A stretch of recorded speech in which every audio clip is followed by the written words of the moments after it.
Hello everyone, আসসালামু আলাইকুম। সবাইকে ঈদ মোবারক। দেখতে দেখতে ঈদ কিন্তু চলেই গেল। ঈদের আগের দিন বিকেল বেলাতেই আমার শ্বশুর আব্বা দেখেন গরু মাংস নিয়ে এসেছে, সাথে মুরগির মাংস।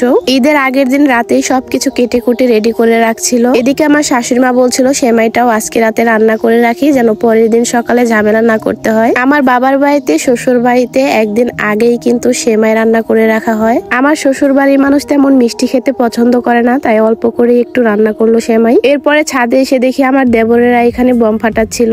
আপনাদেরকে কিন্তু আগেই বলেছি, এবার কিন্তু শহর থেকে আমার ফুপি শাশুড়িরা সবাই এসেছে ঈদ করতে আমাদের বাড়িতে। ফুপি শাশুড়ির ছেলে, চাচি শাশুড়ির ছেলে সবাই মিলে বন্দুক ফাটাচ্ছিল। ওদের জন্য মনে হচ্ছে সত্যি সত্যি ঈদ লেগে গিয়েছে। এরপর রাতের বেলায় আমার ছেলেকে হাতে মেহেদি পরিয়ে দিচ্ছিলাম। আমার তো একটুও মেহেদি পড়তে ইচ্ছে করছে না, কারণ পুচু সোনার বাবা দেশে নেই। এরপর আমার দেবর আমাকে বলে, ভাবে একটা ট্যাটু আঁকিয়ে দাও আমাকে। ওর হাতে এখানে ট্যাটু আঁকিয়ে দিলাম, সাথে এখানে লিখে দিলাম ঈদ মোবারক। এরপর আমিও এক হাতে মেহেদি পরে নিলাম, কারণ আমার হাজবেন্ড ফোন করে বলছিল হাতে মেহেদি পরো। ঈদের দিন সকালবেলা ঘুম থেকে উঠেই দেখি আমার শাশুড়ি মা সবকিছু রান্না বান্না শুরু করে দিয়েছে। রাতের বেলায় সবাইকে মেহেদি পরিয়ে দিতে দিতে রাত 3টা বেজে গিয়েছিল, তাই ঘুমাতেও একটু দেরি হয়েছিল। পরের দিন সকালবেলা ঘুম থেকে উঠেই দেখি আমার শাশুড়ি মা গরুর মাংস রান্না করছে মাটির চুলাতে। আমাদের বাঙালিদের ঈদ মানেই কিন্তু সকালবেলায় গরুর মাংস আর খিচুড়ি। আমাদের গ্রামের নিয়ম কিন্তু এটা, ঈদের দিন সকালবেলায় আমরা গরুর মাংস আর খিচুড়ি খেয়ে থাকি। সাথে হচ্ছে সবাই সেমাই রান্নাও করে।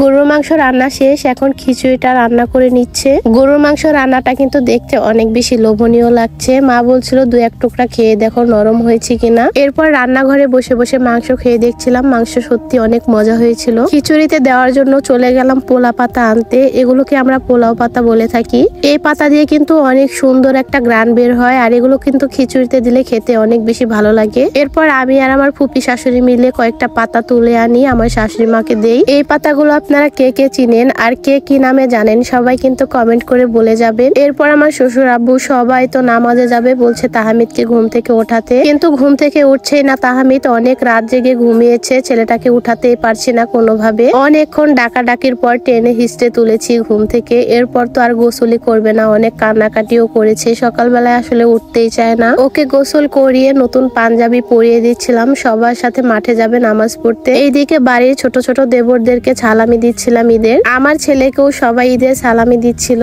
দেবরের সাথে অনেক বেশি দুষ্টুমি করছিলাম, বলছিলাম সালাম করো তাহলেই সালামি দিব। এরপর আমার ভাসুরের ছেলেকেও আমি সালামি দিলাম। এখন সবাই মিলে পাঞ্জাবি পরে একসাথে মসজিদে যাবে নামাজ পড়তে। আমার ছেলেটা ওর দাদার সাথে যাচ্ছে। সকালবেলায় সবাই একটু মিষ্টি মুখ করে এরপরে নামাজে যাচ্ছে, এসে আবার ঝালমুখ করবে। সবাই মিলে একসাথে নামাজে যাচ্ছে, দেখতেও অনেক বেশি ভালো লাগছে। এমন সময় আমি আমার হাজবেন্ডকে অনেক বেশি মিস করছিলাম। আসলে প্রবাসী বউদের কষ্ট এই একটাই, ঈদের দিন বাড়ি ভর্তি সবাই থাকলেও কিন্তু পুরো বাড়িটা একদম ফাঁকা ফাঁকা মনে হয় নিজের কাছে। যাই হোক, এরপর আমার দেবর আমাকে 1 প্যাকেট বাদাম কিনে দিয়ে গেল যাওয়ার সময়। সবাই নামাজে যাচ্ছিল, একটুক্ষণ দাঁড়িয়ে দাঁড়িয়ে দেখলাম আমার ছেলে কিভাবে হেঁটে হেঁটে যাচ্ছে। বাড়ি এসে দেখি আমার শাশুড়ি মায়ের খিচুড়ি রান্নাও শেষ। খিচুড়িটা কিন্তু অনেক বেশি ঝরঝরে হয়েছিল। এরকম ঝরঝরা খিচুড়ি মাংস দিয়ে খেতে কিন্তু আমার কাছে খুবই ভালো লাগে, আমার অনেক বেশি পছন্দের। এরপর খিচুড়ি বেড়ে দিচ্ছিল আর আমি ঘরে নিয়ে যাচ্ছিলাম খিচুড়ি। আজকে আর তেমন কোনো কিছুই রান্না করা হবে না, এগুলো দিয়ে আজকে আমাদের ঈদ পালন করব।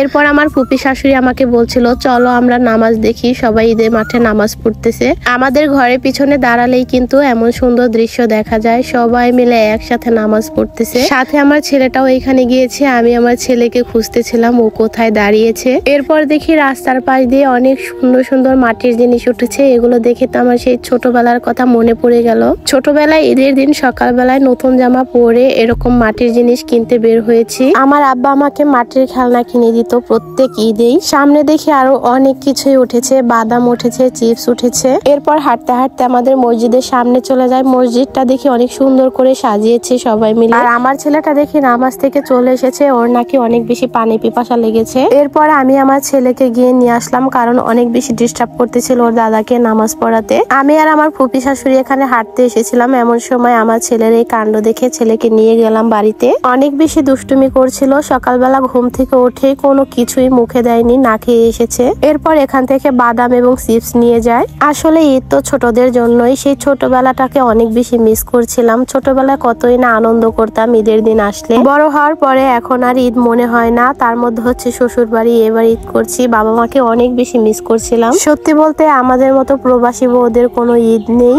আমাদের ঈদ তো ওই দিনই যেদিনকে কিনা ওই দূর প্রবাস থেকে আমার হাজবেন্ড দেশে আসবে। আমার হাজবেন্ডকে ছাড়া আমাদের পুরো বাড়িটাই একদম ফাঁকা লাগে। যাই হোক, তারপরেও এই ছোট্ট ছেলেটাকে নিয়ে একটু হাসি খুশি ভাবে ঈদ পালন করলাম। সবার ঈদ কেমন কেটেছে বলে যাবেন কমেন্ট করে। আজকে এ পর্যন্তই, সবাই ভালো থাকবেন। আল্লাহ হাফেজ।